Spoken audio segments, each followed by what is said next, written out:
विकसित भारत संकल्प यात्रेच्या अंमलबजावणीबाबत जिल्हाधिकारी कार्यालयातील शाहू सभागृहात केंद्रीय सहसचिव अनिता शाह अकेला यांच्या अध्यक्षतेखाली बैठक घेण्यात आली।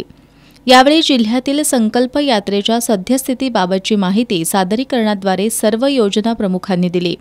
याप्रसंगी जिल्हाधिकारी राहुल रेखावार, मुख्य कार्यकारी अधिकारी संतोष पाटील, जिल्हा परिषदेचे उपमुख्य कार्यकारी अधिकारी अरुण जाधव, कोल्हापूर महानगरपालिका उपायुक्त साधना पाटील, निवासी उपजिल्हाधिकारी संजय तेली प्रमुख उपस्थित होते। यावेळी बोलताना अनिता शाह अकेला यांनी संकल्प यात्रेच्या माध्यमातून आतापर्यंत लाभ न मिळालेल्या लाभार्थ्यांना योजनांचा लाभ मिळवून देण्यात येत असल्याचं सांगितलं। जिल्ह्याच्या ग्रामीण भागाबरोबरच शहरी भागातील उर्वरित लाभार्थ्यांपर्यंत शासकीय योजनांचा लाभ पोहोचावा अशी सूचना त्यांनी केली। यावेळी प्रधानमंत्री आवास योजना, आयुष्मान भारत कार्ड, प्रधानमंत्री विश्वकर्मा योजना, प्रधानमंत्री किसान सन्मान योजना, प्रधानमंत्री जनधन योजना आदी विविध योजनांच्या सद्यस्थितीचा आढावा यावेळी घेण्यात आला।